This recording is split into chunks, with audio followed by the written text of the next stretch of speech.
Hello friends, welcome to my channel. So friend, आज हम इस वीडियो में डिस्कस करने वाले हैं पोइम जिसका नाम है अकम्प्लिशमेंट्स, जिसका मीनिंग होता है उपलब्धियां या फिर अचीवमेंट्स। तो इस पोइम में बेसिकली क्या बताया गया है कि किस तरीके से एक जो सफल व्यक्ति होता है उसकी जितनी भी सफलताएं होती हैं, जितनी भी उपलब्धियां अचीवमेंट्स वगैरह होती हैं, उन सब के पीछे एक फीमेल का हाथ होता है। तो यही बात बताई गई है कि किस तरीके से जो एक पर्सन है, जो मेल पर्सन होता है, वो बहुत सारे ऐसे वर्क करता है जिससे कि उससे अपनी लाइफ में उपलब्धियां मिलती हैं। लेकिन ये जो उपलब्धियां होती हैं, इसमें जितना मेल पर्सन का हिस्सा होता है उतना ही फीमेल का भी हिस्सा होता है, क्योंकि एक वुमेन ही होती है जो कि उस पर्सन को, यानी कि ये सभी अचीवमेंट्स मिल जाए, इसके लिए वैसा उसको इन्वायरमेंट प्रोवाइड करवाती है। तो यही सारी बातें इस पोइम में बताई गई हैं। एंड इस पोइम की जो टेक्स्ट के अकॉर्डिंग हमने स्टैंजा समझ ली है एक वीडियो में, और आज हम इस वीडियो में इसकी समरी को पढ़ेंगे जिससे कि आपके जितने भी क्वेश्चंस हैं उनके आंसर आपको मिल जाए। सो स्टार्ट करते हैं। The poem accomplishments deal with gender role and in a humorous manner highlight the differential expectations for mother and father। तो यहाँ पर ये जो पोइम है इसमें क्या बताया गया है, जेंडर का रोल, इसके साथ ही हाईलाइट किया गया है कि किस तरीके से जो मदर और जो फादर हैं उनसे डिफरेंट एक्सपेक्टेशंस की जाती हैं। मदर से अलग एक्सपेक्टेशंस की जाती हैं और जो फादर हैं उनसे अलग एक्सपेक्टेशंस की जाती हैं, यानी कि जो दोनों के रोल हैं वो अलग अलग होते हैं। The poem describe how man and women see to operate in two distinct sphere, कि किस तरीके से जो मैन और वुमेन है वो दो स्फेयर को चलाते हैं। While women's are naturally expected to take care of the domestic sphere, जहाँ पर जो वुमेन है उसका मेन काम क्या होता है कि वो घर को संभाले। ठीक है, तो ये तो वुमेन से एक्सपेक्ट किया जाता है कि वो अपने घर गृहस्थी को संभाले, अपनी फैमिली की टेक केयर करे। और जो मैन है उससे क्या एक्सपेक्ट किया जाता है, the man are in public sphere, की यानी कि दो स्फेयर है, एक तो हो गया डोमेस्टिक घर का और एक हो गया घर के बाहर पब्लिक स्फेयर। तो ये कहा गया कि जो वुमेन है वो तो घर का डोमेस्टिक स्फेयर है जो उसे संभालेगी, और जो मैन है वो घर के बाहर का जो पब्लिक स्फेयर है उसे संभालेगा। Man's role seen as the provider and protector, जो मैन का रोल है वो तो क्या है कि वो अपनी फैमिली को प्रोवाइडर करवाएगा, मीन्स कि उनकी जो भी नीड्स वगैरह होती हैं उन्हें पूरा करवाएगा, और अपनी जो फैमिली है उसे प्रोटेक्ट करेगा। And women's as the take care of the both the home and the family, और जो वुमेन्स हैं उनसे क्या एक्सपेक्टेशन की जाती है कि वो घर को और परिवार को, टेक केयर का मीन्स होता है देखभाल करें। While the man's contribution is celebrated, but the woman's contribution remain invisible labor। तो यहाँ पे बताया गया कि अगर एक मैन घर के बाहर जो भी वो काम करता है, जो भी उसकी अचीवमेंट्स वगैरह होती हैं, तो जब भी उसे अचीवमेंट्स वगैरह मिलती हैं तो उसे सेलिब्रेट किया जाता है, उसकी तारीफ वगैरह की जाती है, उसे प्रेज़ किया जाता है कि इसने बहुत ज़्यादा हार्ड वर्क किया है। लेकिन जो वुमेन होती है वो भी क्या है कि अपनी फैमिली को, अपने घर को संभालती है, लेकिन उसके ये जो वर्क्स होते हैं उसे कभी भी यानी कि देखा नहीं जाता है, इग्नोर कर दिया जाता है। तो यही चीज़ बताई गई है।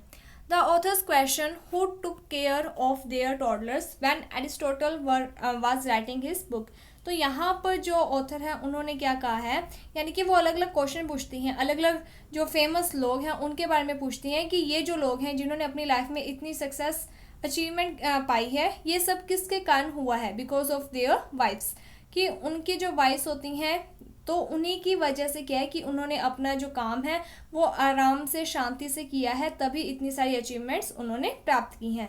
तो यही बात बताई गई है, और यहाँ पर अलग अलग पर्सन्स के नाम, उनके जैसे वर्क वगैरह हैं उनके बारे में बताया है। तो ज़रूरी नहीं है कि अगर आपकी समरी आती है तो आपको पूरा लिखना है, आप कुछ लोगों के आप लिख सकते हो। तो यहाँ पर कहा गया कि जो एरिस्टोटल थे उन्होंने अपनी जो बुक्स वगैरह लिखी है, जब वो अपनी बुक्स वगैरह लिखते थे तब उनके जो बच्चों की देखभाल कौन करता था, उनकी wife.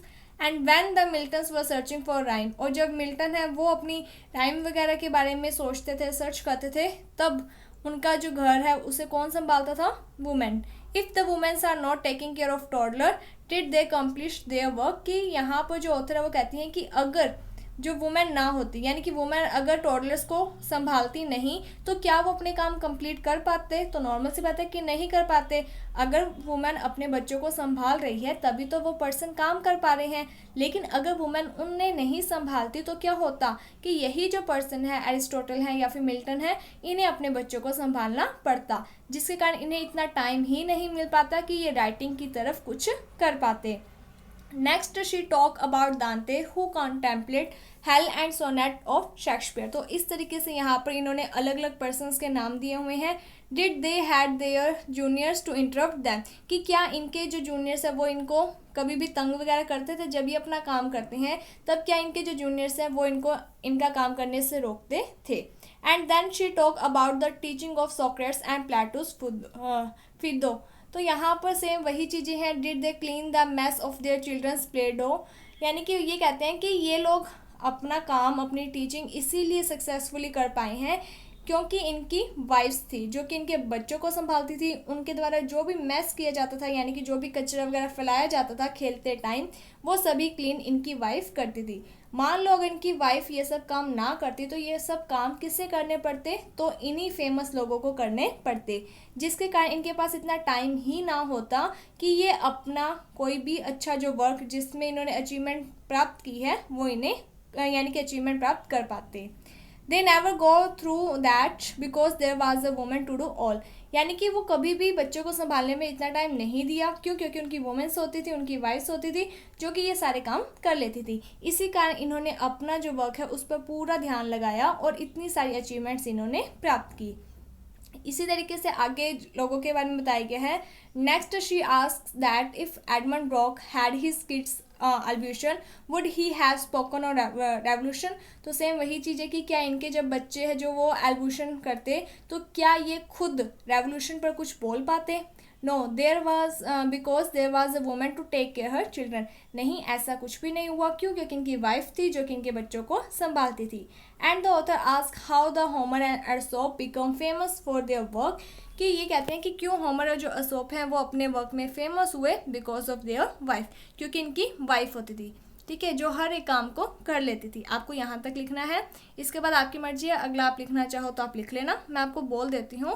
Then Marx tell when Newton was busy with his calculus work in the lab a woman labour to whiten his laundry. तो यहाँ पर सेम वही चीज़ है कि जब न्यूटन काम कर रहे होते थे तब उनकी जो वाइफ होती हैं वो हेल्प करती हैं। हु कुक फूड, कौन खाना पकाता है? व्हेन डार्विन सॉट फॉर, जब डार्विन है जो वो चाहते थे खाना वगैरह, ठीक है। देन शी सेज, तो यहाँ पर जो ऑथर है वो कहती हैं how wise the women are to find the clothes for a pile of forfeit for homes and brandies. तो सेम वही चीज़ है कि यहाँ पर जो भी काम होते हैं यानी कि वो सभी वुमेन्स ही करती हैं, जिसके कारण वो पर्सन अपने वर्क पर कॉन्सेंट्रेट कर पाते हैं। Finally the author express the greatness of women behind every man's accomplishment. तो यहाँ पर जो ऑथर है वो बताती हैं कि वुमेन की कितनी ज़्यादा ग्रेटनेस है। एक इंसान को जो भी मैन को जो भी उपलब्धियाँ अचीवमेंट्स मिलती हैं उन सब के पीछे वुमेन का ही हाथ होता है। they clear all their tasks and manage both house and their family and taking care of their children though they are the student of a university। तो यहाँ पर ये बात कही गई है कि वो अपने हर एक टास्क है जो उसे कंप्लीट करती है, अपने घर को संभालती है, अपनी फैमिली को संभालती है, अपने बच्चों की टेक केयर करती है, हालांकि वो भी क्या है, स्टूडेंट होती हैं यूनिवर्सिटी की।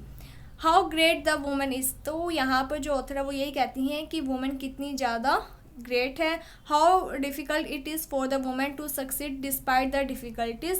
तो वो कहती है कि कितना डिफ़िकल्ट होता होगा वुमेन के लिए सफल होना डिस्पाइट ऑल द डिफ़िकल्टी, हालांकि जितनी भी उनकी लाइफ में डिफ़िकल्टीज़ वगैरह आती हैं। She continue her career as a wife to a husband, as a mother to a child, as a daughter to a mother and a mother to her son. तो यहाँ पर वो कहती है कि उनकी लाइफ में भले कितनी ही डिफ़िकल्टीज़ क्यों ना आ जाए फिर भी वो हमेशा अपनी लाइफ में कंटिन्यू करती रहती हैं, अपने करियर पर भी फोकस करती हैं।